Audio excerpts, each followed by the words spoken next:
노인의 목구멍에서 새어나온 소리는 그것이 전부였습니다. 한태수의 손가락이 박한길 회장의 턱을 억지로 벌린 채 흰 알약 2알을 밀어 넣었습니다. 삼키지 못한 약이 침과 함께 턱을 타고 흘러내렸고 그 끝에서 양주 냄새가 진하게 올라왔습니다. 태수가 웃었습니다. 조용하고 느리고 완전히 안심한 자의 웃음이었습니다. 탁자 위에는 서류 봉투 하나가 놓여 있었습니다. 겉면에 찍힌 붉은 글씨, 재산 포기각서. 방 구석에는 여자가 한 명 있었습니다. 무릎을 꿇린 채였습니다. 양쪽에서 괴한 둘이 어깨를 짓누르고 있었고 그녀의 두 손은 등 뒤로 묶여 있었습니다. 박한길 회장의 비서 강수진이었습니다. 그녀는 바닥을 보고 있었습니다. 아니, 보는 것처럼 보였습니다. 실제로는 아무것도 보고 있지 않았습니다. 두 눈이 완전히 비어 있었습니다.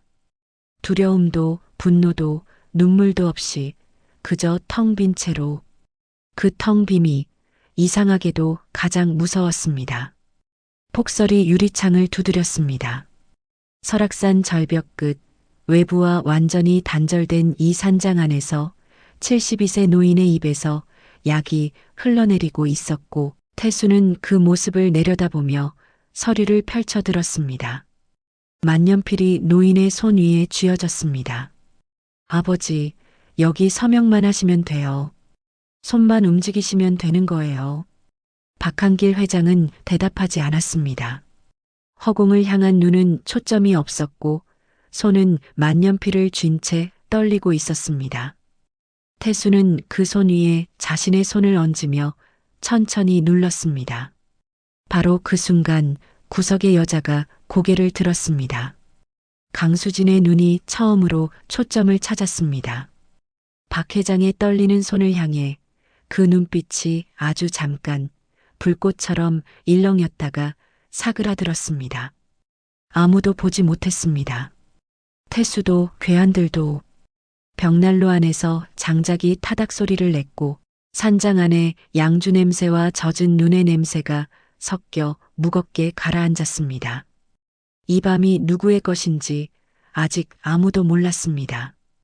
오늘 이야기 듣고 계신 곳이 어딘지 댓글로 남겨주세요. 계신 그곳까지 재물운과 건강운을 함께 전해드릴게요. 만년필이 서류 위에서 멈춰 있었습니다. 박한길 회장의 손은 좀처럼 움직이지 않았습니다. 태수가 위에서 누르고 있는데도 그 손은 아래에서 버티는 것도 아니고 따라가는 것도 아닌 채로 그냥 그 자리에 붙어 있는 것처럼 떨리기만 했습니다. 양주가 섞인 침이 턱 끝에서 한 방울 더 떨어졌고 그것이 서류 모서리에 닿아 번지는 것을 태수는 눈살 하나 찌푸리지 않고 바라봤습니다. 아이고, 손이 왜 이렇게 떨리세요? 혀를 차는 소리가 났습니다. 태수는 박 회장의 손을 놓고 몸을 일으키며 가죽 장갑을 다시 고쳐 끼웠습니다. 장갑이 손가락 사이에서 팽팽하게 당겨지며 내는 소리가 고요한 산장 안에서 생각보다 크게 울렸습니다. 그는 서류를 집어들고 창가 쪽으로 걸어갔습니다. 폭설이 유리창 너머로 쏟아지는 것을 잠시 바라보더니 등을 보인 채 천천히 입을 열었습니다. 20년이야, 20년. 내가 이 집에 들어온 게. 목소리엔 감상 같은 것이 묻어 있었습니다. 진짜인지 가짜인지 구분하기 어려운 아주 능숙하게 조율된 감상이었습니다. 처음엔 나도 진짜 아들인 줄 알았어. 아버지가 날 그렇게 대해주셨으니까. 그는 고개를 숙이며 짧게 웃었습니다. 근데 끝까지 양아들은 양아들이더라고. 그거 알아요, 아버지? 유언장에서 내 이름 석자 못 찾았을 때 나 진짜 많이 서운했어. 박 회장은 대답하지 않았습니다. 여전히 허공을 향한 채였습니다. 눈꺼풀이 무거운 것처럼 반쯤 내려와 있었고 입 주변의 근육이 아무 의지도 담지 않은 것처럼 축 처져 있었습니다. 태수는 그 모습을 돌아보며 길게 한숨을 내쉬었습니다. 더 이상 설명하는 것이 의미 없다는 듯, 혹은 처음부터 설명할 생각이 없었다는 듯. 됐어. 어차피 이해도 못하실 테니까. 그는 방 안쪽을 향해 고개를 끄덕였습니다. 신우였습니다. 구석에 서 있던 괴한 하나가 앞으로 나서며 박 회장의 어깨를 누르고 다른 하나가 만년필을 집어 다시 그 손에 쥐어주었습니다. 이번엔 강제로 손을 끌어 서명란 위에 갖다 댔습니다.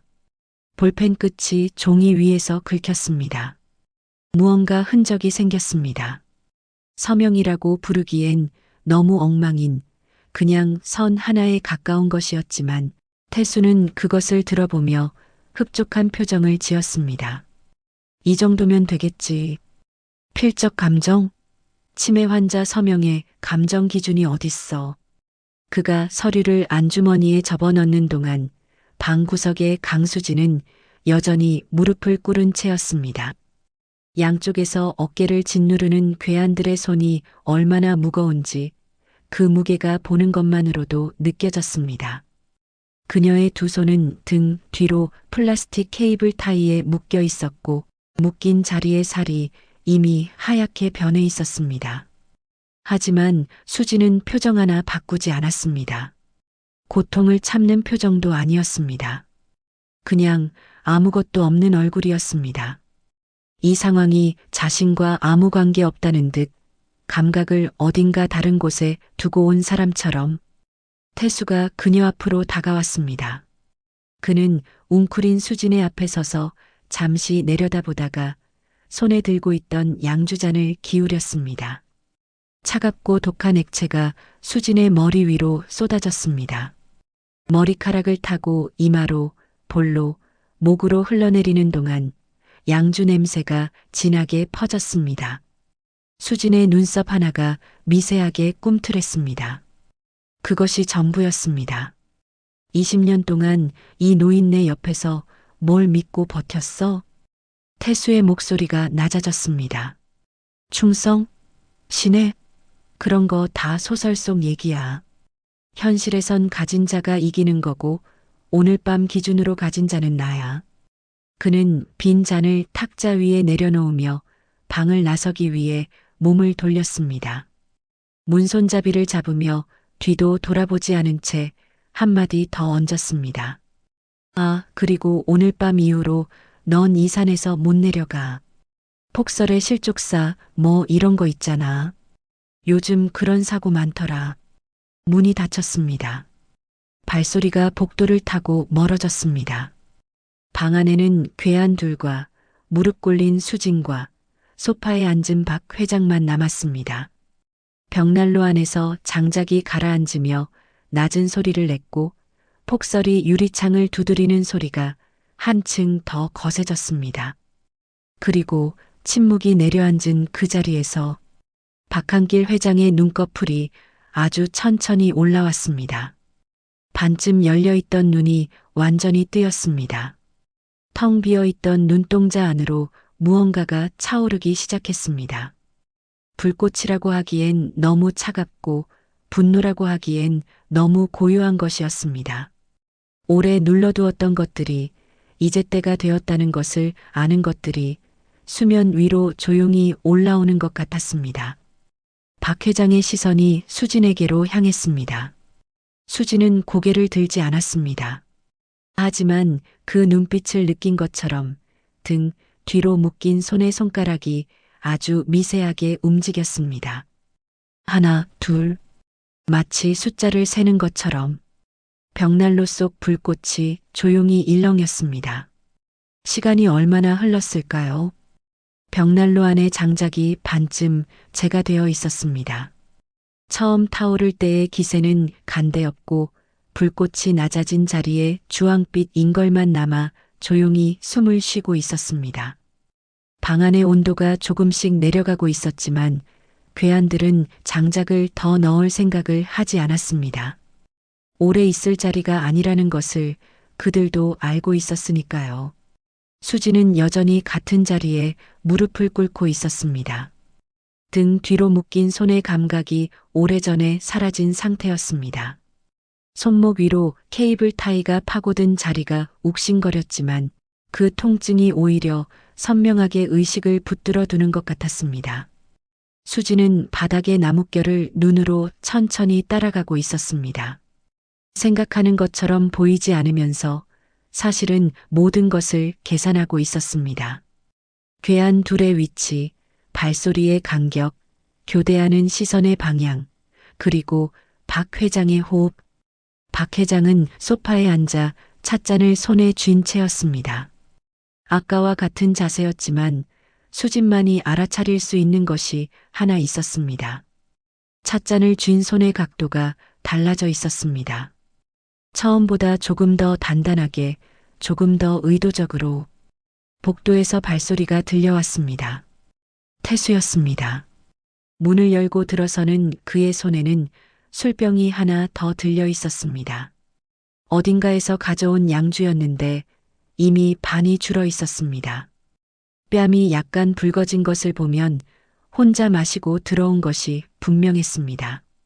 그는 방 안을 한번 둘러보더니 특별히 달라진 것이 없다는 듯 소파 맞은편 의자에 걸터 앉았습니다. 아직도 그러고 있어? 수진을 향한 말이었습니다. 수진은 대답하지 않았습니다. 태수는 술병을 탁자에 올려놓고 기지개를 켜듯 팔을 위로 뻗었습니다. 무릎 아프겠다. 그래도 좀 더 있어봐. 내가 불편한 거 보는 거 좋아하거든. 그는 낮게 웃으며 자리에서 일어났습니다. 그리고 수진 앞으로 천천히 걸어왔습니다. 무릎을 꿇은 수진과 서 있는 태수 사이의 거리가 좁혀졌습니다. 태수는 술병을 들어 수진의 얼굴 가까이 기울였습니다. 쏟아지는 기색을 보이며 희죽 웃더니 이번엔 진짜로 기울였습니다. 차갑고 독한 액체가 수진의 이마 위로 쏟아졌습니다. 양주가 눈썹을 타고 눈꺼풀 위로 흘러들어왔고 수진은 반사적으로 눈을 감을 수밖에 없었습니다. 20년 충성한 대가가 이거야. 어때? 억울해? 태수가 손가락으로 수진의 턱을 잡아 위로 들어 올렸습니다. 억지로 눈을 마주치게 만드는 행동이었습니다. 수진의 눈에서 양주가 흘러내렸습니다. 눈물처럼 보이는 것이었지만 눈물이 아니었습니다. 수진의 눈은 충혈조차 되어 있지 않았습니다. 그저 태수를 바라보고 있었습니다. 차갑고 조용하고 완전히 깨어있는 눈으로. 태수의 손가락에 힘이 들어갔습니다. 눈빛이 그게 뭐야? 나 무시하는 거야, 지금? 바로 그 순간이었습니다. 수진의 등 뒤에서 무언가 끊어지는 소리가 났습니다. 케이블 타이였습니다. 묶여있는 동안 손가락으로 조금씩, 아주 조금씩 비틀어 약하게 만들어 두었던 그것이 마침내 그 자리에서 끊어졌습니다. 태수가 눈치채기까지 걸린 시간은 0.5초도 되지 않았지만 수진에게 그것으로 충분했습니다. 우드득. 태수의 비명이 목구멍에서 막혔습니다. 자신의 손가락이 어느 방향으로 꺾였는지 인식하기도 전에 몸이 먼저 반응해 뒤로 물러서려 했지만 수진의 손이 그 손목을 놓아주지 않았습니다. 손가락 2개가 해서는 안 되는 방향으로 꺾인 채로 태수는 그 자리에서 얼어붙었습니다. 움직이면 더 부러질 것이 느껴졌으니까요. 양쪽의 괴한들이 반응했습니다. 왼쪽 괴한이 먼저 달려들었습니다. 수진은 태수의 손목을 놓는 동시에 옆으로 반 발짝 빠지며 코트 안쪽 깃에서 무언가를 뽑아들었습니다. 만년필이었습니다. 정확히는 만년필 캡이었습니다. 금속으로 된 무게감 있는 캡.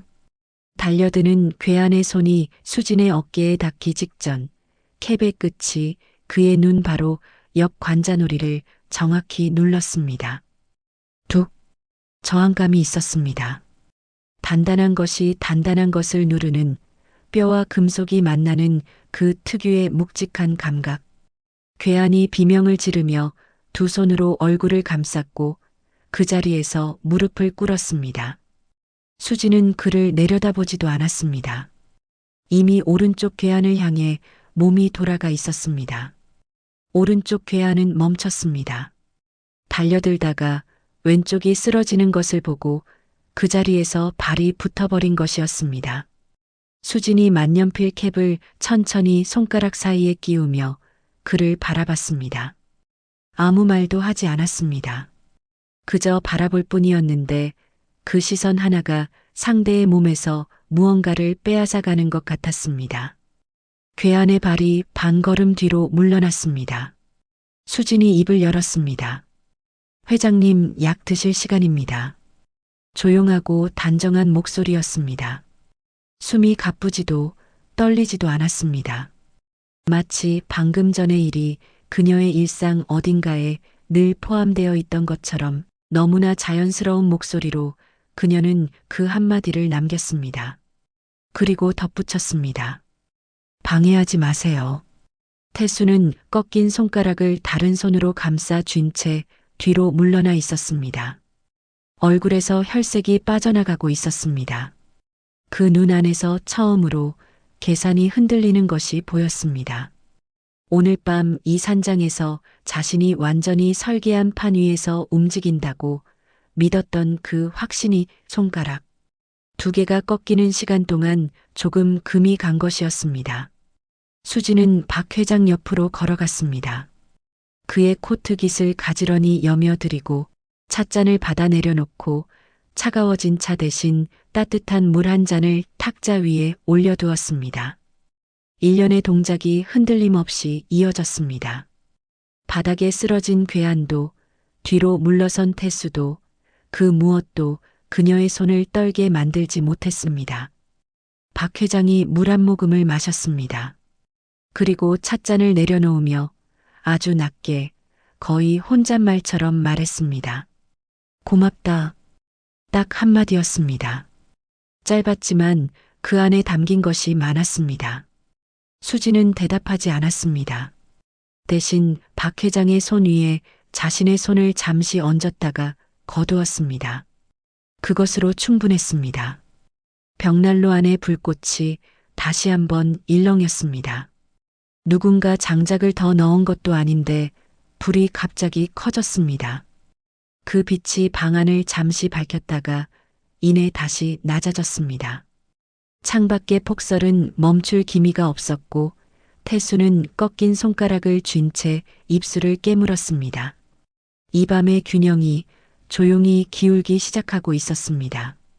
태수는 꺾인 손가락 두 개를 나머지 손으로 감싼 채 방 안을 천천히 오갔습니다. 왔다 갔다 왔다 갔다. 생각을 정리하려는 것인지 아니면 멈추면 무너질 것 같아서인지 발이 그냥 움직이고 있었습니다. 남은 괴한이 쓰러진 동료를 부축해 구석으로 옮겼고 수지는 그 모습을 등지고 박 회장 옆에 서 있었습니다. 아무도 먼저 말을 꺼내지 않았습니다. 벽난로 안에서 장작이 타들어가는 소리만이 방 안의 정적을 채우고 있었고 창밖의 폭설은 한층 더 거세져 유리창이 낮게 울리기 시작했습니다. 태수가 발을 멈췄습니다. 추가로 3명 더 불러놨어. 그는 핸드폰을 꺼내 화면을 확인했습니다. 신호가 잡히지 않았습니다. 산속이라 그런가 싶어 창가 쪽으로 걸어가 다시 들어봤습니다. 여전히 먹통이었습니다. 태수의 미간이 좁혀졌습니다. 통신이 왜 이래? 혼잣말처럼 중얼거리며 핸드폰을 흔들어 봤지만 화면 위의 안테나 칸은 끝까지 비어 있었습니다. 그는 남은 괴한을 향해 돌아섰습니다. 너 위성폰 가져왔지? 그거 써봐. 괴한이 재킷 안쪽에서 위성폰을 꺼내 전원 버튼을 눌렀습니다. 화면이 켜졌다가 신호를 잡으려 빙글빙글 돌더니 그대로 꺼졌지만 다시 눌렀습니다. 똑같은 결과였습니다. 괴한이 태수를 바라보며 고개를 저었고 태수의 얼굴에 처음으로 당혹감이 스쳤습니다. 바로 그 순간이었습니다. 박한길 회장이 입을 열었습니다. 태수야. 낮고 분명한 목소리였습니다. 떨림도 흔들림도 약함도 없는 목소리. 태수가 천천히 고개를 돌렸습니다. 소파에 앉은 박 회장이 처음으로 그를 정면으로 바라보고 있었습니다. 아까까지 허공을 향해 있던 그 눈이 지금은 태수의 얼굴 위에 정확하게 꽂혀 있었습니다. 초점이 없던 눈동자 안에 무언가가 차오른 것이 방 건너편에서도 느껴졌습니다. 태수의 발이 그 자리에서 멈췄습니다. 너는 내가 왜 이 깊은 산속에 산장을 지었다고 생각하느냐? 질문이었지만 답을 기다리는 것 같지 않았습니다. 박 회장의 목소리에는 오래 묵혀둔 것들이 담겨 있었습니다. 분노라고 하기엔 너무 가라앉아 있었고 슬픔이라고 하기엔 너무 차가웠습니다. 20년이라는 시간을 함께 살아온 사람에게서 받은 배신이 오래 숙성되면 어떤 색이 되는지 그 목소리 하나가 말해주고 있었습니다. 태수가 코웃음을 쳤습니다. 그러나 그 소리가 생각보다 작았습니다. 치매 기운이 좀 가셨나요? 오늘따라 눈빛이 또렷하시네. 그는 팔짱을 끼며 박 회장 쪽으로 걸어갔습니다. 근데 아버지, 지금 뭔 말씀을 하시려는 건지 저는 잘 모르겠어요. 서명도 다 받았고 오늘 밤만 넘기면 다 끝나는 건데. 박 회장은 대답하지 않았습니다. 대신 천천히 오른손을 들어 코트 안주머니 쪽으로 가져갔습니다. 태수가 반사적으로 한 걸음 다가서려 했지만 박 회장의 손이 꺼낸 것은 총이 아니었습니다. 작고 납작한 검은색 리모컨이었습니다. 어떤 버튼도 표시가 없는 아무것도 적혀 있지 않은 것이었습니다. 태수의 눈썹이 올라갔습니다. 그게 뭐예요? 박 회장은 대답 대신 그것을 손바닥 위에 올려두고 천천히 내려다봤습니다. 마치 오래된 물건을 다시 꺼내보는 것처럼, 혹은 오랫동안 이날만을 기다려온 사람이 마침내 그것을 쓸 때가 되었다는 것을 확인하는 것처럼 아주 잠깐 그 자리에서 멈췄습니다. 그리고 엄지손가락으로 버튼을 눌렀습니다. 아무 소리도 나지 않았습니다. 찰칵 같은 소리도, 삐 같은 전자음도 없었습니다. 그냥 눌렸을 뿐이었습니다. 태수는 어리둥절한 표정으로 주변을 둘러봤습니다. 달라진 것이 없어 보였습니다. 불도 그대로, 벽난로도 그대로, 사람들도 그대로 제자리에 있었습니다. 그런데 핸드폰에서 마지막 남아있던 와이파이 신호가 사라졌습니다. 괴한이 가진 위성폰의 화면이 완전히 꺼졌습니다. 아까와 달리 이번엔 켜지지도 않았습니다. 태수가 자신의 핸드폰을 다시 꺼내 확인했습니다. 전원은 들어와 있는데 모든 통신 기능이 먹통이었습니다. 전파 차단이 아니었습니다. 더 근본적인 무언가가 끊어진 것이었습니다. 이 산장 지하에는 전파 교란 장치가 있다. 박 회장의 목소리가 다시 울렸습니다. 차분하고 느렸습니다. 내가 20년 전 이 땅을 살 때부터 설계한 것이다. 일단 이 버튼을 누르면 반경 2km 안에 모든 무선 신호가 끊긴다.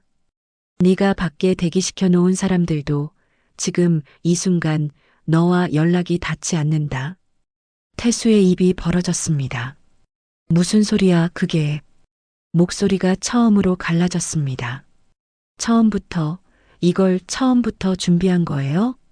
박 회장은 리모컨을 다시 주머니에 넣으며 천천히 등받이에 기댔습니다. 그 동작이 너무나 여유로웠습니다. 서두르지도 흥분하지도 않은 채 그냥 오래전에 이미 알고 있던 결말을 향해 조용히 걸어가는 사람의 움직임이었습니다. 그는 잠시 눈을 감았다가 뜨며 말했습니다. 태수야, 나는 이 바닥에서 50년을 살았다. 사람이 배신하기 전에 어떤 눈빛을 하는지, 어떤 말을 시작하는지, 그것을 모르면 살아남을 수 없는 세계였어.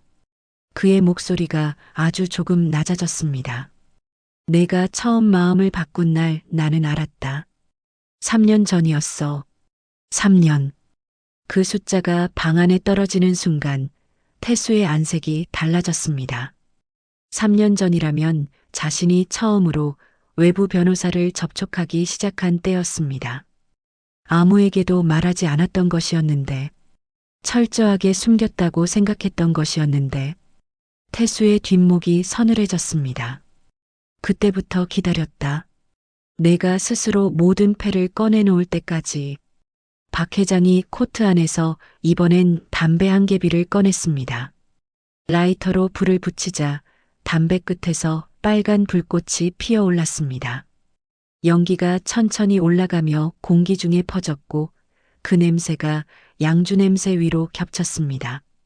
박 회장은 한 모금을 깊이 들이마시고 천천히 내뱉었습니다. 연기가 벽난로 불빛 속으로 녹아들었습니다. 태수는 그 모습을 바라보며 뒤로 한 걸음 물러섰습니다. 치매가 아니었네요. 질문이 아니었습니다. 이제 막 도달한 사실의 확인이었습니다. 목소리에서 힘이 빠져나가고 있었습니다. 박 회장은 그 말에 직접 대답하지 않았습니다. 대신 수진을 바라봤습니다.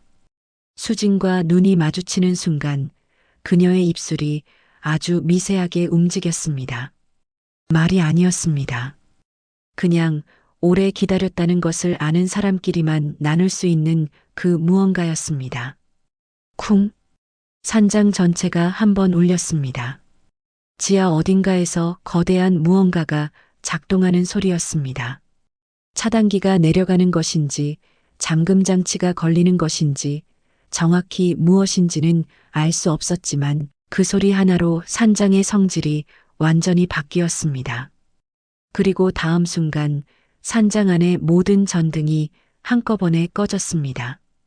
벽난로의 주황빛과 박 회장의 담배 끝에서 타오르는 빨간 불꽃만이 어둠 속에 남았습니다. 그 빨간 불빛이 어둠 속에서 유독 선명했습니다. 태수가 소리쳤습니다. 불 켜, 불 켜라고. 그러나 아무도 어디서 불을 켜야 하는지 알지 못했습니다.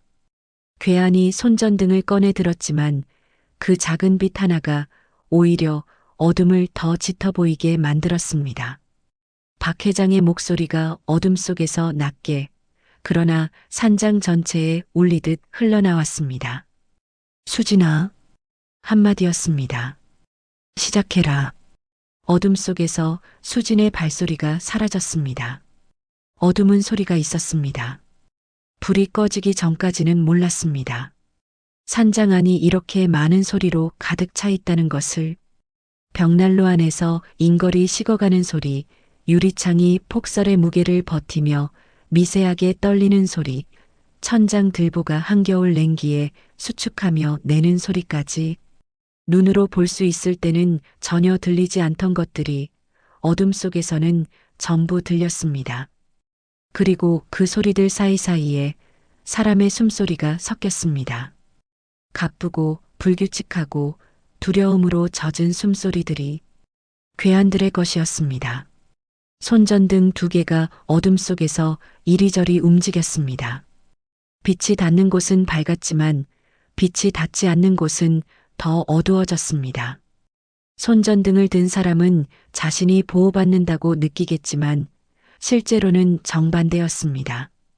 빛이 자신의 위치를 먼저 알려주고 있었으니까요. 어둠 속에서 그것을 모르는 사람과 아는 사람 사이의 차이는 처음부터 결판이 나 있는 것이었습니다. 수지는 이미 움직이고 있었습니다. 투시경을 쓴 순간 세상이 초록빛으로 바뀌었습니다. 열감지가 아닌 광증폭 방식이었습니다.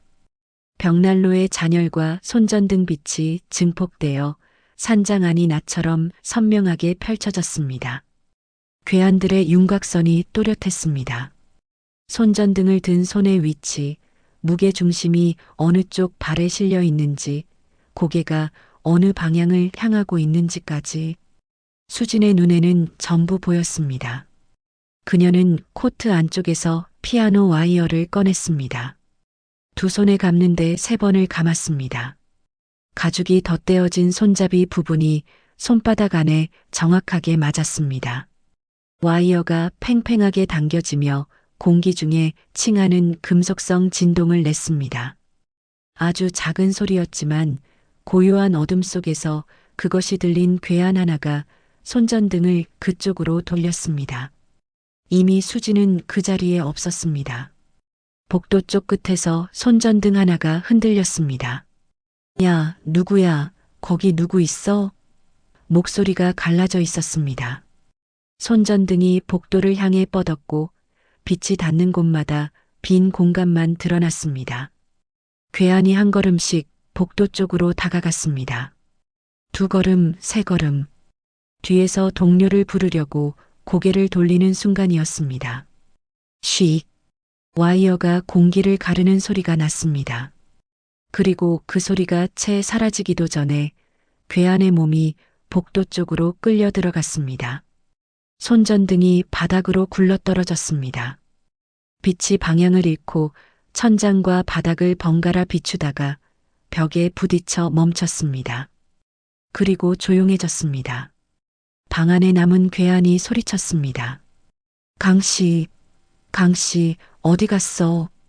대답이 없었습니다. 그는 남은 손전등을 복도 쪽으로 비추며 뒷걸음질 쳤습니다. 등이 벽에 닿았습니다. 태수 쪽으로 바짝 붙으며 총을 앞으로 겨눴습니다. 나오라고 어디 있어? 목소리가 더 이상 위협적이지 않았습니다. 떨리고 있었습니다. 총을 든 손도 함께 떨렸습니다. 복도 천장에서 끌리는 소리가 났습니다. 무거운 것이 천천히 이동하는 마루가 아닌 위쪽에서 나는 소리. 괴한이 손전등을 천장으로 올렸습니다. 그리고 그 빛이 닿은 곳에서 그는 보았습니다. 대들보에 와이어로 묶인 채 매달려 있는 강 씨를, 입이 틀어막힌 채 눈만 크게 뜨고 손발을 버둥거리는 동료를, 발 아래로 구두 한 짝이 달랑거리다 바닥으로 떨어졌습니다. 괴한의 비명이 목구멍 밖으로 나오려는 순간 뒤에서 차가운 손이 어깨를 감았습니다. 수진이었습니다. 소리 크게 내면 저 사람처럼 됩니다. 조용하고 낮은 목소리였고 괴한의 총 든 손이 굳었습니다. 방아쇠를 당기려 했지만 이미 수진의 손이 총을 쥔 손목을 감아쥐고 있었습니다. 당기면 오히려 자신 쪽으로 향하게 되어 있는 각도였습니다. 괴한은 이를 악물고 팔꿈치로 수진을 밀치려 했고 수진은 피하는 대신 그 힘을 받아 옆으로 흘렸습니다. 중심을 잃은 것은 수진이 아니라 괴한이었습니다. 그의 무릎이 꺾이며 바닥에 닿았고 총이 손에서 미끄러졌습니다. 수진은 그 총을 발로 멀리 밀어냈습니다. 그리고 은나노 코팅 등산 스틱을 펼쳤습니다. 접혀있던 것이 펼쳐지며 내는 소리가 짧고 날카로웠습니다. 수진은 무릎을 꿇은 괴한의 옆에 서서 잠시 내려다봤습니다. 스틱의 촉끝이 아킬레스건 바로 위의 지점을 향했습니다. 괴한이 그것을 느낀 것인지 온몸을 웅크렸습니다. 움직이지 마세요. 그 한마디와 함께 스틱이 정확한 위치를 짧고 강하게 눌렀고 퍽 둔탁한 소리가 났습니다. 알루미늄이 근육과 힘줄을 뚫고 뼈에 닿는 느낌의 반동이 스틱을 타고 수진의 손바닥까지 전해졌습니다. 괴한이 신음을 삼키며 앞으로 엎어졌습니다. 일어서는 것은 당분간 불가능했습니다. 수진은 스틱을 접으며 돌아서자 태수가 보였습니다. 어둠 속에서도 투시경을 통해 그의 윤곽이 선명했습니다. 그는 남은 손전등을 들고 방 한가운데 서서 사방을 향해 빛을 돌리고 있었습니다. 어디서 올지 모른다는 것이 가장 무서운 것이었습니다. 보이지 않는 적이라는 것이 아무리 빛을 돌려봐도 공간만 보이고 사람은 보이지 않는다는 것이 수지는 서두르지 않았습니다. 태수가 손전등을 이쪽으로 돌리기 직전에 한 발짝 뒤로 물러났습니다. 빛이 자신이 있던 자리를 비출 때 이미 그 자리에 없었고 태수의 숨소리가 빨라진 게 들려왔습니다. 공포로 젖은 사람의 숨이 얼마나 빠르고 얕아지는지가 어둠 속에서 선명하게 들렸습니다. 그때 박 회장의 담배 끝이 어둠 속에서 한번 붉게 빛났습니다. 그 빨간 불빛이 소파 위에서 조용히 타오르는 것을 태수가 봤습니다. 아버지, 목소리가 갈라졌습니다. 더 이상 아까의 여유가 없었습니다. 그만해요, 그만하라고요. 내가 서류 돌려줄게요. 각서 돌려줄 테니까 그만해요. 말이 빨라졌습니다. 설득이 아니라 애원에 가까운 목소리였습니다. 박 회장은 담배 연기를 천천히 내뱉었습니다. 연기가 어둠 속으로 퍼져나가며 흩어졌습니다. 그리고 긴 침묵 끝에 아주 조용하게 말했습니다. 서류는 이미 아까 불에 탔다. 태수의 손전등이 흔들렸습니다. 수진이 두 발짝 앞으로 나섰습니다. 투시경을 벗어 옆구리에 끼우며 손전등 빛이 닿기 딱 한 발짝 전에 멈춰 섰습니다. 어둠과 빛의 경계선 바로 앞에 그림자처럼 서서 태수가 손전등을 그쪽으로 돌렸습니다. 수진의 얼굴이 빛 속에 드러났습니다. 흐트러진 것이 아무것도 없었습니다. 머리카락도 코트도 표정도 방금까지 어둠 속에서 사람 셋을 처리하고 온 사람이라고는 전혀 보이지 않는 얼굴이었습니다. 그 고요함이 오히려 태수의 등골을 쭉 내리는 것 같았습니다. 손전등이 떨렸습니다. 태수의 손이 떨리는 것이었습니다. 벽난로 안에 인걸이 마지막 빛을 내뿜으며 낮게 깜빡였습니다. 그 빛이 사그라지면 이 방은 완전한 어둠이 되는 것이었습니다. 그리고 그 어둠 속에서 수진에게는 투시경이 있었고 태수에게는 손전등 하나뿐이었습니다. 전지는 얼마나 남아있을지 알 수 없었습니다. 태수가 뒷걸음질을 시작했습니다. 복도 쪽으로, 계단 쪽으로, 지하로 내려가는 문 쪽으로. 수진은 막지 않았습니다. 그저 바라볼 뿐이었습니다. 도망치는 것을 허락해주는 것이 아니었습니다. 어디로 가든 이 산장 아니라는 것을, 모든 문이 이미 잠겨 있다는 것을 수진은 알고 있었으니까요. 태수의 발소리가 계단을 내려가기 시작했습니다. 지하로 향하는 발소리가 멀어졌습니다. 수진은 그 소리를 들으며 박 회장 쪽으로 시선을 돌렸습니다. 어둠 속에서 빨간 담뱃불이 다시 한번 빛났습니다. 박 회장의 목소리가 낮게 흘러나왔습니다. 지하에 뭐가 있는지는 알고 내려가는 게 좋을 텐데. 그 말이 끝나기도 전에 계단 아래에서 태수의 비명이 올라왔습니다. 짧고 날카로운 비명이었습니다. 무언가를 보고 놀란 것인지, 무언가에 부딪힌 것인지, 그도 아니면 자신이 어디로 들어온 것인지를 깨달은 것인지. 비명은 그것으로 끊어졌고 다시 침묵이 내려앉았습니다. 산장 안이 완전한 어둠이 되었습니다. 지하로 내려가는 계단은 12개였습니다. 태수는 손전등을 앞으로 내밀며 발이 닿는 곳만 확인하면서 내려갔는데 계단이 끝나고 발바닥이 평평한 바닥에 닿는 순간 그는 멈췄습니다. 손전등 빛을 앞으로 천천히 돌렸습니다. 지하실이 아니라 방이었습니다. 천장에는 형광등이 달려 있었고 벽에는 방음제가 촘촘하게 덧대어져 있었습니다. 정면에는 긴 테이블 하나가 놓여 있었고 그 위에 서류 묶음들이 가지런히 정돈되어 있었습니다. 왼쪽 벽에는 모니터 6개가 나란히 붙어 있었는데 전원이 꺼진 채였지만 그 크기와 배치만으로도 이 방이 무엇을 위한 공간인지를 말해주고 있었습니다. 오른쪽 벽에는 의자 하나가 있었습니다. 등받이가 곱고 팔걸이에 가죽 벨트가 달린 의자였습니다. 태수의 손전등이 떨렸습니다. 그 떨림이 빛의 흔들림으로 이어지며 방 안 곳곳을 불규칙하게 비췄습니다. 테이블 위의 서류들, 벽의 모니터들, 그리고 의자의 가죽 벨트. 태수는 뒤로 돌아 계단을 다시 올라가려 했습니다. 그러나 계단 위에서 발소리가 내려오고 있었습니다. 서두르지 않는 발소리였습니다. 한 계단씩 천천히 확실하게 내려오는 소리. 빛이 들어왔습니다. 형광등이 켜진 것이었습니다. 어디선가 전원이 연결된 것인지 천장의 형광등이 깜빡이다가 환하게 밝아졌습니다. 태수는 눈을 찡그렸습니다. 오랜 어둠 뒤의 빛이 너무 강해서 잠깐 아무것도 보이지 않았습니다. 눈이 적응되는 그 몇 초 사이에 계단을 내려온 사람이 방 안에 들어서는 소리가 들렸습니다. 박한길 회장이었습니다. 그는 코트를 입은 채로 손에 찻잔을 들고 내려왔고 뒤에 수진이 따랐습니다. 수진은 테이블 옆에 서서 모니터 전원을 하나씩 켰자 화면이 켜지며 영상들이 떴습니다. 산장 곳곳에 CCTV 화면이었습니다. 현관, 복도, 거실, 그리고 지금 이 방. 태수의 얼굴이 화면 안에 가득 찼습니다.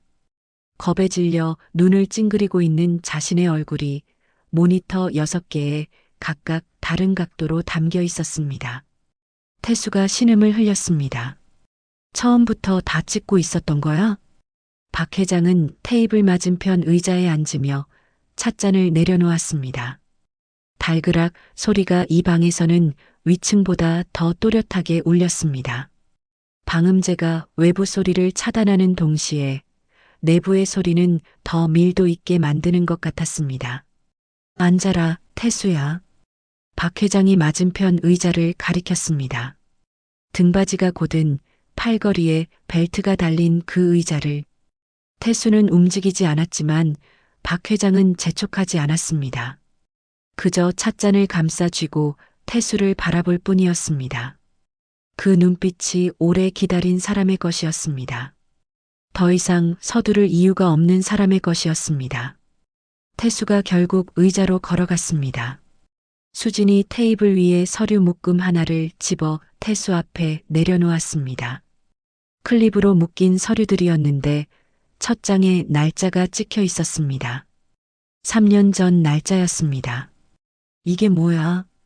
내가 처음으로 외부 법무법인에 연락한 날부터 오늘까지의 기록이다. 박 회장의 목소리는 감정이 없었습니다. 나무라는 것도 슬퍼하는 것도 아닌 채로 그냥 사실을 읽어내려가는 것처럼 말했습니다. 태수는 서류 첫 장을 넘기자 날짜, 시간, 상대방 번호, 통화 시간까지 나온 자료였습니다. 두 번째 장은 이메일 캡처였습니다. 태수가 가명으로 만든 이메일 계정에서 오간 것들이었습니다. 세 번째 장은 계좌 이동 내역이었습니다. 본인 명의가 아닌 차명 계좌들을 통해 빼돌린 금액이 날짜 순으로 정리되어 있었습니다. 태수의 손가락이 멈췄습니다. 자신이 3년 동안 빼돌린 금액의 합계가 마지막 줄에 찍혀 있었습니다. 그것이 숫자로 보이는 순간 태수의 목에서 이상한 소리가 났습니다. 웃음인지 신음인지 구분할 수 없는 소리였습니다. 다 알고 있었으면서. 그는 서류를 탁자 위에 내려놓으며 손으로 얼굴을 감쌌습니다. 다 알고 있었으면서 왜 그냥 뒀어요? 박 회장은 대답하지 않았습니다. 대신 수진이 다른 서류 묶음을 하나 더 내려놓았는데 이번 것은 더 두꺼웠습니다. 태수가 손을 내리고 그것을 바라봤는데 첫 장의 제목이 보였습니다. 이선자. 태수의 몸이 굳었습니다. 그 이름을 이 방에서 보게 될 줄은 몰랐습니다. 아니, 이 세상 어디서도 다시 보게 될 줄 몰랐습니다. 이선자. 한태수를 낳은 여자. 한태수가 16살이 되던 해 겨울에 연탄가스로 숨진 여자. 사고사로 처리된 여자. 박 회장이 입을 열었습니다. 나는 내가 처음 이 집에 들어왔을 때부터 내 어머니를 찾아다녔다. 목소리가 평온했습니다. 평온함이 오히려 더 무겁게 내려앉았습니다. 어미 없는 아이를 데려다 키우는 것이니 최소한 그 어미가 어떻게 된 것인지는 알아야 한다고 생각했다. 그래서 찾았어. 10년 걸렸다. 태수의 입이 열렸다 닫혔습니다. 이선자 씨는 사고로 죽은 것이 아니었다. 박 회장은 찻잔에서 손을 떼며 천천히 말을 이었습니다. 연탄가스가 새도록 손을 댄 사람이 있었어. 그 사람이 누구인지 이 서류에 다 나와 있다. 침묵이 내려앉았습니다. 태수는 서류를 넘기지 않았습니다. 손이 첫 장위에서 멈춰 있었습니다. 넘기지 못하는 것인지, 넘기고 싶지 않은 것인지, 방음제가 덧대어진 벽이 모든 소리를 막아버리는 이 방 안에서 태수의 숨소리만이 천천히 흔들리고 있었습니다. 규칙적이던 숨이 조금씩 불규칙해졌습니다.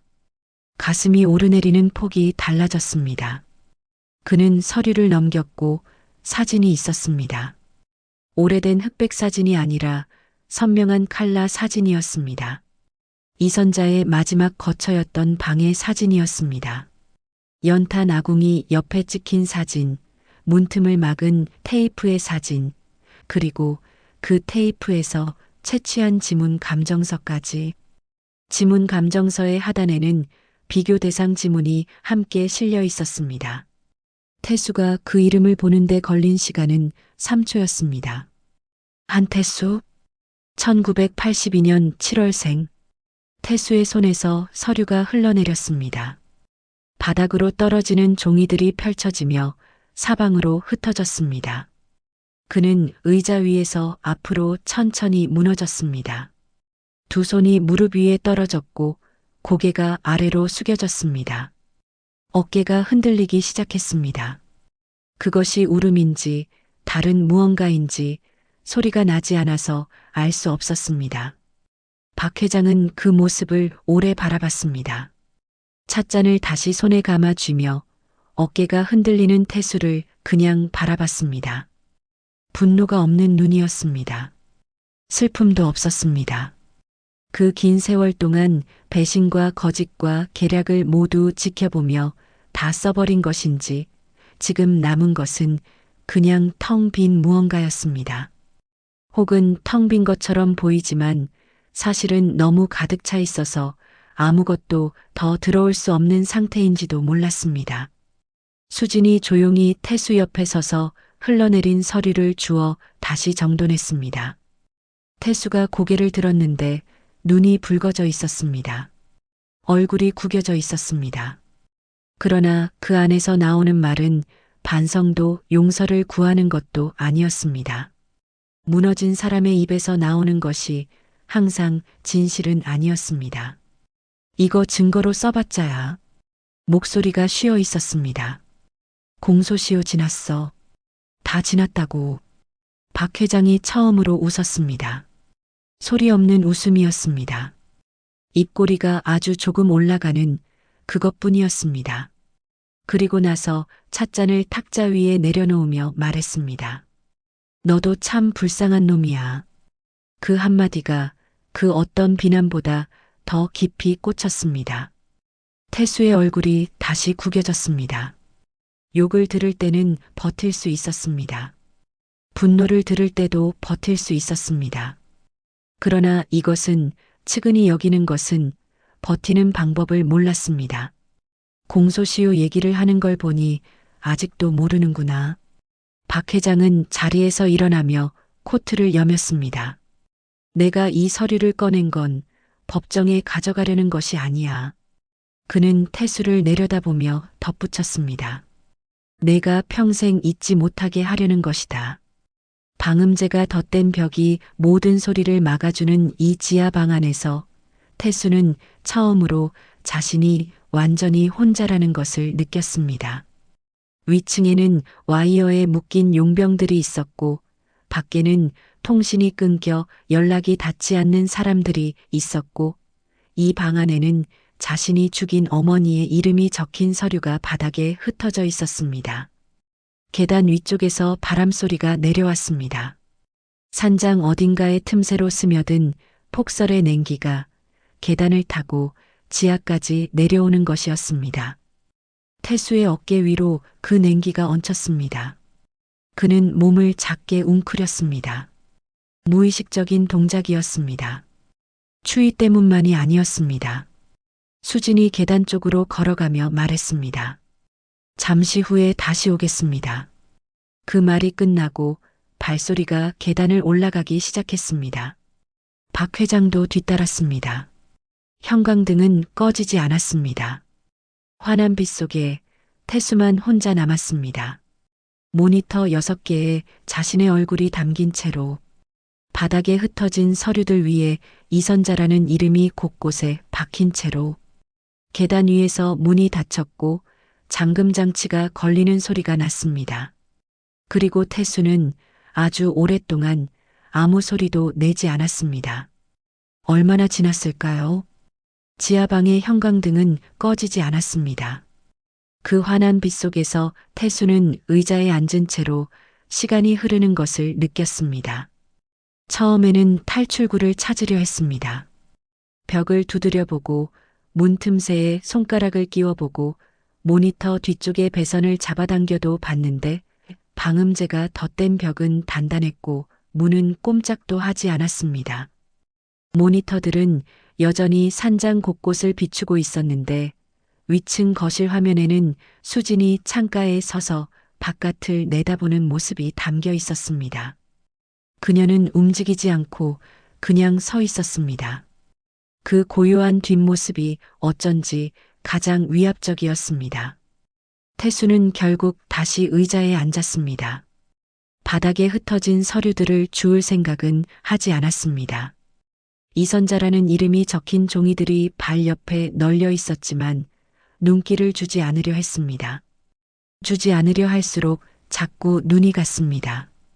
그 이름이 오래전에 묻어두었다고 생각했던 그 이름이 지금 이 환한 조명 아래서 선명하게 박혀 있었습니다. 그는 외투 안쪽에 손을 넣었습니다. 안주머니 깊숙한 곳, 솔기 뒤쪽에 덧댄 숨겨진 포켓. 처음 이 산장에 올라올 때부터 거기 넣어둔 것이 있었습니다. 손가락이 차가운 금속에 닿았습니다. 접이식 칼이었습니다. 길이가 짧아 탐지기에 걸리지 않는 종류였습니다. 태수는 그것을 손바닥 안에 감아 쥐며 눈을 감았습니다.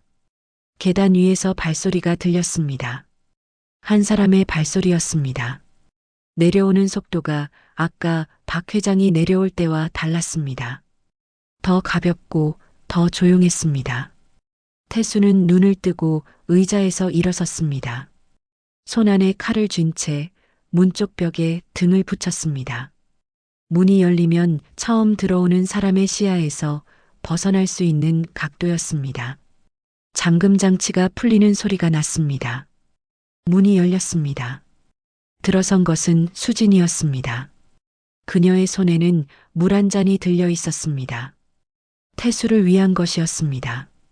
수진은 방 안으로 한 발짝 들어서며 테이블 위에 물잔을 내려놓으려 했습니다. 그 순간 태수가 벽에서 몸을 떼며 앞으로 나섰습니다. 칼을 펼치는 소리가 짧게 났습니다.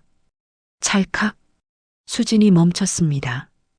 태수의 손에 들린 칼이 보였습니다. 그녀는 물잔을 내려놓지 않은 채로 그대로 서 있었습니다. 태수는 칼을 앞으로 들이밀며 한 걸음 더 다가섰습니다. 비켜! 비켜서 계단 쪽으로 가. 목소리가 떨렸습니다. 칼을 든 손도 미세하게 흔들리고 있었습니다. 수진은 물잔을 천천히 테이블 위에 내려놓으며 태수를 바라봤습니다. 달아나라는 길을 열어줄 것인지 아니면 막을 것인지 그 판단을 하는 것처럼 보이지 않았습니다. 그냥 바라보고 있었습니다. 그 침착함이 태수를 더 흔들었습니다. 칼 내려놓으세요. 비키라고. 태수가 앞으로 달려들었습니다. 칼이 수진의 옆구리를 향해 뻗었습니다. 수진은 옆으로 반걸음 빠지는 동시에 오른손으로 태수의 손목 안쪽을 쳐냈습니다. 칼을 쥔 손이 위로 튀어 올랐지만 태수는 놓지 않았습니다. 다시 방향을 바꿔 찌르려는 순간이었습니다. 등산 스틱이 펼쳐졌습니다. 수진의 왼손에서였습니다. 언제 꺼낸 것인지 보이지도 않았습니다. 은나노 코팅의 알루미늄 표면이 형광등 빛을 받아 잠깐 번득였습니다. 그리고 스틱이 홀을 그리며 내려왔습니다. 목표는 칼을 쥔 오른손의 손목이었습니다. 퍽! 소리가 났습니다. 알루미늄이 뼈와 충돌하는 묵직하고 단단한 소리였습니다. 반동이 스틱을 타고 수진의 손바닥까지 전해졌습니다. 태수의 비명이 지하 방안을 가득 채웠습니다. 칼이 바닥으로 떨어졌습니다. 태수가 오른손을 감싸쥐며 뒤로 물러서는 찰나 수진의 스틱이 다시 올라갔다가 내려왔습니다. 이번엔 왼쪽 손목이었습니다. 퍽! 두 번째 소리가 났습니다. 태수가 바닥에 무릎을 꿇었습니다. 두 손목이 모두 아래로 늘어졌습니다. 들어 올리려 해봤지만 올라가지 않았습니다. 손가락을 움직이려 해봤지만 명령이 닿지 않는 것 같았습니다. 방음제가 덧댄 벽이 그의 비명을 전부 흡수했습니다. 위층까지 올라가지 않았습니다. 이 방 안에서, 이 환한 조명 아래서 그 소리는 그냥 사라졌습니다. 수진이 스틱을 접었습니다. 접힌 스틱을 코트 안에 넣으며 태수를 내려다봤습니다.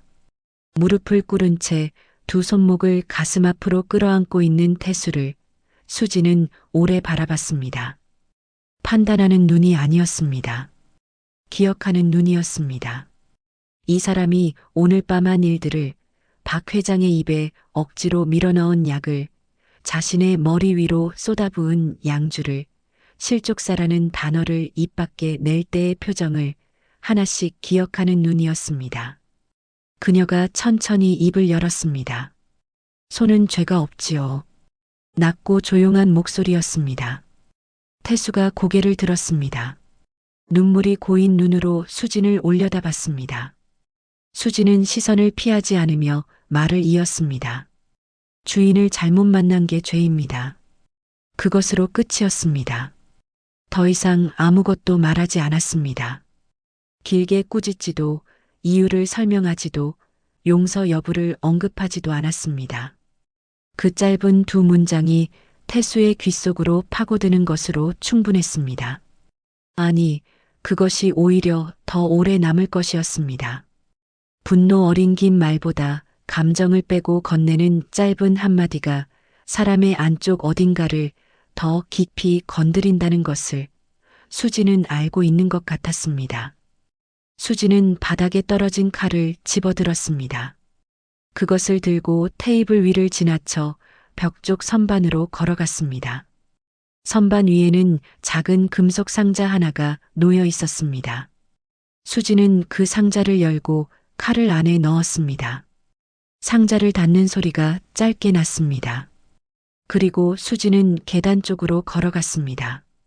올라가기 전에 한번 돌아보며 말했습니다. 물 드세요. 밤이 아직 남았습니다. 발소리가 계단을 올라갔습니다. 문이 닫혔습니다. 잠금 장치가 다시 걸렸습니다. 태수는 무릎을 꿇은 채로 그 자리에 남았습니다. 두 손목이 지끈거렸습니다. 끌어안고 있어도 통증이 줄어들지 않았습니다. 테이블 위의 물잔에서 김이 올라왔습니다. 따뜻한 물이었습니다. 그 따뜻함이 이 상황에서 어딘가 잔인하게 느껴졌습니다. 모니터들이 여전히 켜져 있었습니다. 화면 중 하나에 박 회장이 보였습니다. 위층 거실 소파에 앉아 신문을 펼쳐든 채였습니다. 불이 꺼졌던 산장에 언제 전기가 다시 들어온 것인지 거실 조명이 환하게 켜져 있었습니다. 박 회장은 신문을 읽고 있었습니다. 아주 평온하게, 아주 천천히 페이지를 넘기면서 마치 오늘 밤 아무 일도 없었던 것처럼. 태수는 그 화면을 바라보다가 천천히 눈을 감았습니다. 두 손목의 통증이 박동에 맞춰 울렸습니다. 심장 소리가 들렸습니다.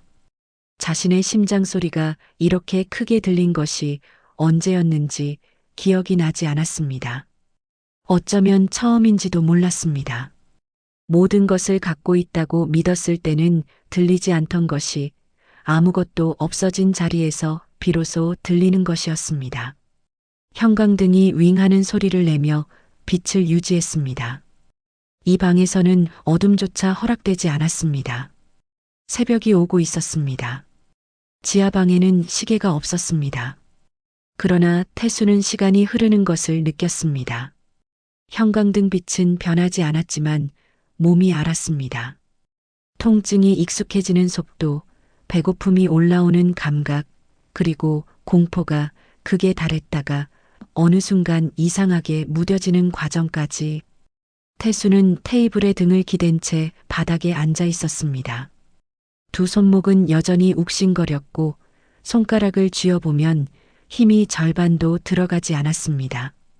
그 상태로 바닥에 흩어진 서류들을 멍하니 바라보고 있었습니다. 이선자. 그 이름에서 눈을 떼는 것을 포기한 것은 한참 전이었습니다. 피하면 피할수록 더 눈에 밟히는 것들이 있었습니다. 16살의 겨울이 떠올랐습니다. 연탄 냄새, 좁은 방, 아침에 일어났을 때 차가웠던 손. 그날 태수는 울지 않았습니다.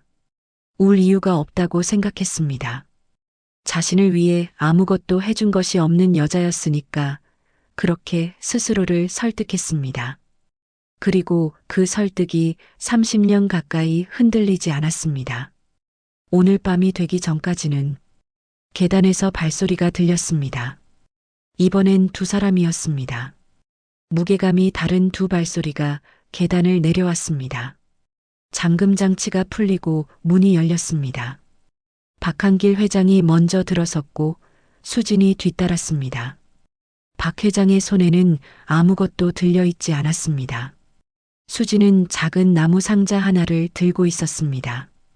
오래된 것처럼 보이는 상자였는데 뚜껑이 닫혀 있었고 잠금 장치가 달려 있었습니다. 태수는 바닥에서 몸을 일으키려 했습니다. 손목에 힘을 주는 순간 통증이 올라왔지만 그대로 바닥에 앉아 있을 수는 없었습니다. 이를 악물고 테이블을 짚으며 겨우 일어섰습니다. 다리가 오래 접혀 있어서 저렸고 일어서는 동작 자체가 흔들렸습니다. 그러나 서 있어야 했습니다. 무릎을 꿇은 채로 이 대화를 맞이하고 싶지 않았습니다. 박 회장은 테이블 맞은편에 섰습니다. 수진이 나무 상자를 테이블 위에 내려놓았습니다. 잠금 장치를 열자 뚜껑이 위로 젖혀졌습니다. 상자 안에는 두 가지가 있었습니다. 왼쪽에는 작은 유리병 하나 안에 투명한 액체가 담겨 있었습니다. 오른쪽에는 권총 한 자루가 놓여 있었습니다. 탄창이 장전된 채였습니다. 차갑고 묵직한 금속이 형광등 빛을 반사하며 누워 있었습니다. 태수의 눈이 그것들을 번갈아 봤습니다. 박 회장이 의자를 당겨 앉으며 두 손을 테이블 위에 모았습니다. 서두르지 않는 동작이었습니다. 마치 오래된 거래를 마무리하는 사람처럼 복잡할 것이 없다는 듯이 천천히 입을 열었습니다. 선택해라. 단 두 글자였습니다. 설명이 없었습니다. 설명이 필요 없었습니다. 테이블 위에 두 가지가 이미 모든 것을 말하고 있었으니까요. 태수는 상자를 내려다보다가 박 회장을 올려다봤습니다. 그 눈 안에서 무언가를 찾으려 했습니다. 분노인지 슬픔인지 아니면 마지막 순간에 흔들리는 것인지. 그러나 박 회장의 눈은 읽히지 않았습니다. 오래 살아온 사람의 눈이 그랬습니다. 보여주고 싶은 것만 보여주고 나머지는 깊이 가라앉혀 두는 눈. 이게 뭡니까? 태수의 목소리가 갈라졌습니다. 이게 무슨 짓이에요? 짓이 아니다. 박 회장은 조용히 말했습니다. 선택이다. 너에게 주는 마지막 선택이야. 태수가 한 걸음 뒤로 물러섰습니다. 이러면 아버지도 끝이에요. 살인 방조에, 감금에 다 걸려요. 그거 모르지 않잖아요. 목소리에 힘을 실으려 했지만 협박으로 들리기엔 너무 떨렸습니다. 박 회장은 미동도 하지 않았습니다. 수지는 상자 옆에 서서 두 손을 모은 채였습니다. 이 대화에 끼어들 생각이 없는 사람의 자세였습니다. 내가 이 나이에 걸릴게 두려웠으면 처음부터 이 자리에 앉지 않았을 거야. 그 한마디가 방 안의 공기를 바꿨습니다. 태수의 입이 닫혔습니다. 박 회장의 말이 맞았습니다. 두려움 없이 여기까지 온 사람이었습니다. 오늘 밤 이 산장에 이 모든 것을 준비해두고 태수를 기다린 사람이었습니다. 그 사람이 지금 결과를 두려워할 리 없었습니다. 태수의 눈에 물기가 올라왔습니다. 처음이었습니다. 오늘 밤 내내 버텨왔던 것이 이 순간에야 무너지기 시작했습니다. 그는 손목의 통증도 잊은 채 두 손으로 얼굴을 감쌌습니다. 어깨가 흔들렸습니다. 소리가 나왔습니다. 참으려 해도 나오는 소리였습니다. 방음제가 덧댄 벽이 그 소리를 흡수했습니다. 위층까지 올라가지 않았습니다. 이 방 안에서 이 두 사람 앞에서만 남았습니다. 살고 싶어요. 겨우 나온 말이었습니다. 목이 메어 있었습니다. 살고 싶다고요. 아버지, 제발. 그는 얼굴을 감쌌던 손을 내리며 박 회장을 바라봤습니다. 눈물이 뺨을 타고 흘렀습니다. 턱 끝에서 한 방울이 맺혔다가 바닥으로 툭 떨어졌습니다. 그 소리가 방 안의 정적 속에서 이상하리만치 선명하게 울렸습니다. 박 회장이 태수를 바라봤습니다. 오래 바라봤습니다. 눈물을 흘리는 양아들의 얼굴을, 20년을 같이 산 얼굴을, 처음엔 정말 아들처럼 여겼던 얼굴을, 그 안에서 무언가가 지나가는 것이 있었습니다. 아주 잠깐, 아주 깊은 곳에서. 그러나 그것은 금세 가라앉았습니다. 이선자의 이름이 적힌 서류가 바닥에 흩어져 있는 이 방에서 그것이 가라앉는 데는 오래 걸리지 않았습니다. 살고 싶으면. 박 회장의 목소리가 낮아졌습니다. 그 상자를 덮어라. 태수가 눈을 들었습니다. 박 회장은 뚜껑이 열린 나무 상자를 눈으로 가리켰습니다. 태수는 그 말의 의미를 이해하는데 잠깐의 시간이 필요했습니다.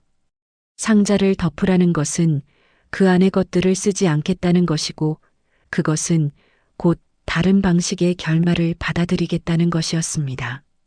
다른 방식이 뭔데요? 목소리가 낮아져 있었습니다. 울음기가 빠지고 지친 사람의 목소리만 남은 상태였습니다. 박 회장은 수진을 향해 고개를 끄덕였습니다. 수진이 테이블 위에 또 다른 서류 봉투를 집어 태수 앞에 내려놓았습니다. 봉투 위에는 도장이 찍혀 있었습니다. 법무법인 이름이 보였습니다. 열어봐.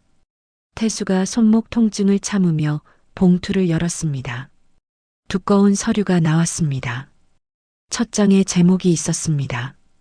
자산전부 양도 동의서, 그리고 그 아래에 더 작은 글씨로 적힌 것이 있었습니다. 형사고소 취하 조건부. 태수의 손이 멈췄습니다. 3년 동안 빼돌린 것 전부 돌려놓고 이 서류에 서명하면 고소하지 않겠다는 거야. 박 회장은 팔짱을 끼며 말했습니다. 단 조건이 하나 더 있어. 그는 잠시 말을 끊었습니다. 그 침묵이 짧았지만 무거웠습니다. 이 나라를 떠나라. 다시는 돌아오지 마라. 한태수라는 이름으로 이 땅에서 사는 것은 오늘 밤으로 끝이다. 사회적 말살이었습니다. 죽음보다 나을 수 있었습니다. 그러나 한태수로서의 삶은 끝이었습니다.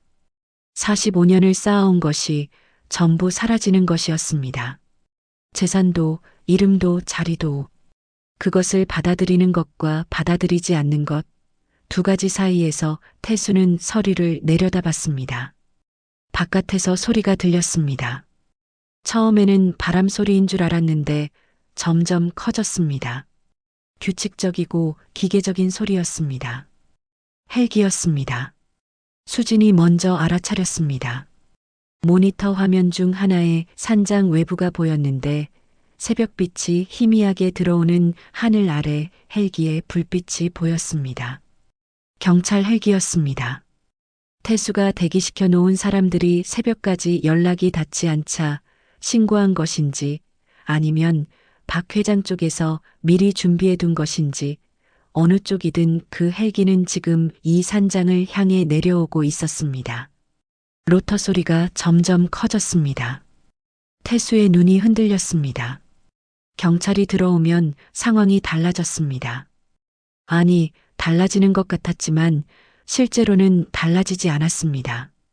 박 회장이 준비한 증거들, 3년치 횡령 기록, 이선자의 서류까지 그 모든 것이 여기 있었습니다. 경찰이 들어와도 자신에게 유리할 것이 하나도 없었습니다. 태수는 서류를 받습니다. 그리고 나무 상자를 받습니다. 그의 손이 천천히 움직였습니다. 나무 상자의 뚜껑을 잡았습니다. 그리고 아래로 내렸습니다. 딸칵 소리가 나며 뚜껑이 닫혔습니다. 태수의 눈에서 눈물이 다시 흘렀습니다. 이번엔 소리가 나지 않았습니다. 그냥 흘렀습니다. 뺨을 타고 턱을 타고 바닥으로 떨어졌습니다. 수진이 펜을 내밀었습니다. 태수는 그것을 받았습니다. 손목이 아팠습니다. 펜을 쥐는 것조차 쉽지 않았습니다. 그러나 서명란을 찾아 펜 끝을 갖다 댔습니다. 손이 떨렸습니다. 서명이라고 하기엔 흔들렸지만 그것으로 충분했습니다. 아까 박 회장의 떨리는 손으로 받아낸 서명이 충분하지 않다고 했던 사람이 이제 자신의 떨리는 손으로 서명을 하고 있었습니다. 박 회장이 서류를 집어들었습니다. 훑어보고 수진에게 건넸습니다. 수진이 서류를 봉투에 다시 넣으며 안쪽 주머니에 넣었습니다. 박 회장은 자리에서 일어났습니다. 나무 상자를 집어들었습니다. 계단 쪽으로 걸어가다가 멈춰 섰습니다. 등을 보인 채로 잠시 서 있었습니다. 헬기 소리가 산장 전체를 울리는 것처럼 커졌습니다. 그리고 박 회장이 말했습니다. 아주 낮게 거의 혼잣말에 가까운 목소리로 처음 내가 이 집에 들어왔을 때 나는 진짜 기뻤다. 그것뿐이었습니다. 더 이상 말이 없었습니다. 발소리가 계단을 올라갔습니다. 수진이 뒤따랐습니다. 문이 열리고 닫혔습니다. 잠금 장치 소리는 이번엔 나지 않았습니다. 잠그지 않은 것이었습니다. 태수는 그 자리에 서서 형광등빛 아래서 혼자 남았습니다. 헬기 소리가 머리 위에서 울렸습니다. 착륙하는 소리가 들렸습니다. 사람들의 발소리가 멀리서 시작되어 가까워졌습니다. 태수의 뺨 위에서 마지막 눈물이 말라가고 있었습니다. 그는 잠기지 않은 문을 바라봤습니다. 열고 나가도 된다는 것을 알았습니다. 그러나 발이 움직이지 않았습니다. 어디로 나가도 이제 돌아올 자리가 없다는 것을 몸이 먼저 알고 있었습니다. 한태수라는 이름으로 서 있을 수 있는 땅이 오늘 밤을 기점으로 이 세상 어디에도 없다는 것을 문 너머에서 경찰의 발소리가 계단을 내려오기 시작했습니다. 눈이 그쳐 있었습니다. 언제부터였을까요? 밤새 산장을 두드리던 폭설이 새벽이 오는 사이 어느 순간 소리 없이 멈춰 있었습니다.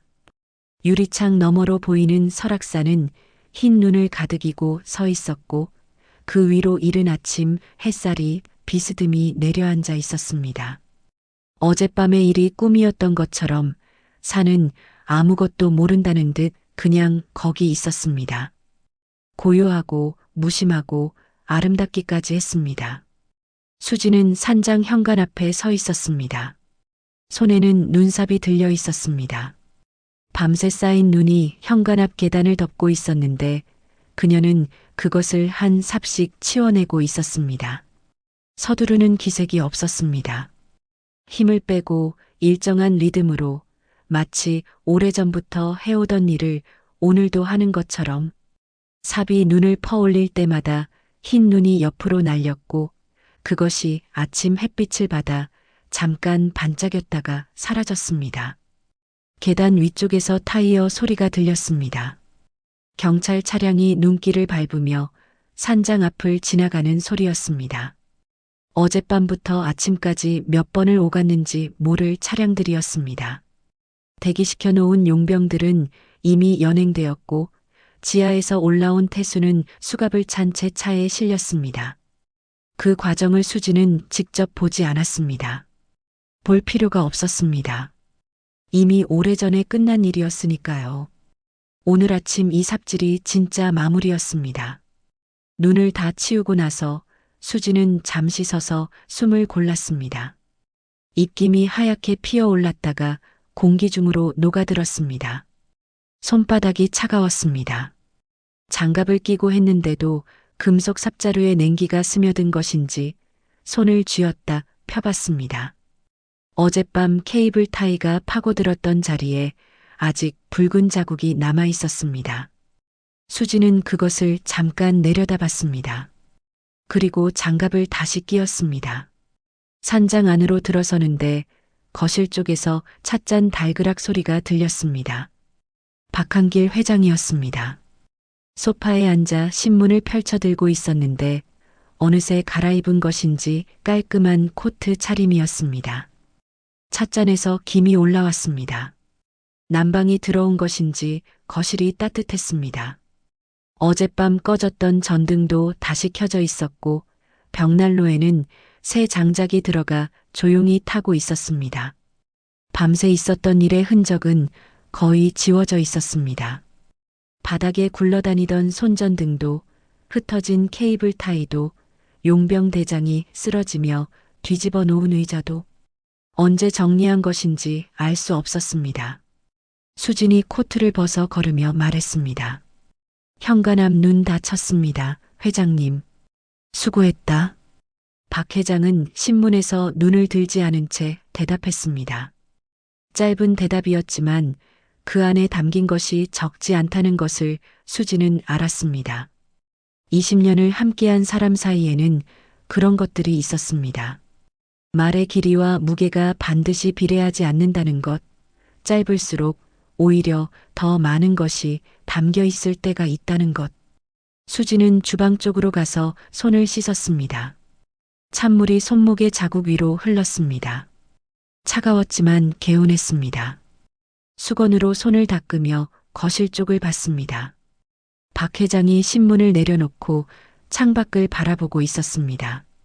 눈 덮인 설악산을 보는 것인지 아니면 더 먼 어딘가를 보는 것인지 그 눈길이 창을 넘어 닿는 곳이 어디인지는 알 수 없었습니다. 수진이 주방에서 차를 준비하기 시작했습니다. 물을 올리고 찻잎을 고르고 잔을 데우는 동작이 익숙했습니다. 어젯밤 이 손으로 와이어를 감고 스틱을 쥐었던 것이 믿기지 않을 만큼 지금 이 손은 그냥 차를 준비하는 손이었습니다. 그것이 이상한 것인지 아니면 원래 그런 것인지 수진 스스로도 오래전에 생각하기를 멈춘 것이었습니다. 해야 할 일이 있으면 했고 끝나면 다음 일을 했습니다. 그것뿐이었습니다. 차가 우러나는 동안 거실에서 박 회장의 목소리가 들렸습니다. 수진아. 네, 회장님. 오늘 점심은 뭐가 좋겠느냐? 수진의 입꼬리가 아주 조금 올라갔습니다. 웃음이라고 하기엔 작았지만 그것이 웃음이라는 것을 아는 사람은 알았습니다. 그녀는 찻잔을 들고 거실로 걸어가며 대답했습니다. 회장님 좋아하시는 평양냉면 예약해 두었습니다. 서울 내려가시는 길에 들르시면 됩니다. 박 회장이 찻잔을 받아들었습니다. 한 모금을 마시고 잠시 창밖을 바라보다가 천천히 자리에서 일어났습니다. 코트를 여미고 머플러를 두르고 장갑을 끼는 동작이 느렸지만 흐트러짐이 없었습니다. 수진이 다가가 코트 깃을 한번 매만져 드렸습니다. 어젯밤에도 했던 동작이었습니다. 그 손이 달랐습니다. 지금은 그냥 늘 해오던 대로였습니다. 현관을 나서는데 박 회장이 멈췄습니다. 산장 앞 눈길 위에 서서 먼 산을 잠시 바라봤습니다. 맑게 갠 하늘 아래 눈 덮인 설악산이 아침 햇살을 받아 빛나고 있었습니다. 그 빛이 회장의 코트 위에도 흰 머리카락 위에도 내려앉았습니다. 72세 노인의 뒷모습이었지만 구부정하지 않았습니다. 어젯밤 소파에서 몸을 일으켜 세웠을 때처럼 지금도 등이 곧았습니다. 수진아, 네. 남은 쓰레기들이 더 있지 않느냐?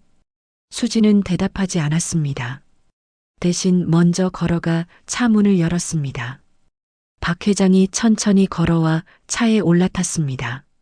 수진이 문을 닫고 운전석으로 돌아가 앉았습니다.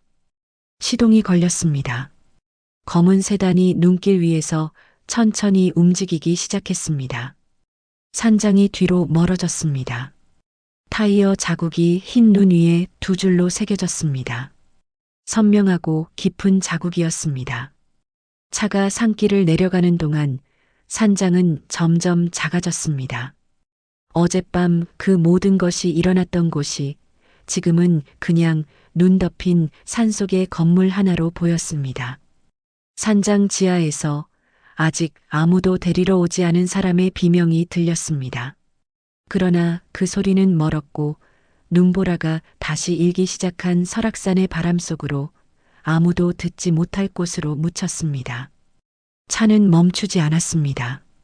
오늘 이야기 재밌게 들으셨다면 구독과 좋아요 눌러주시고 댓글로 꼭 소감 한마디 남겨주세요. 늘 건강하시도록 간절히 기원해 드릴게요.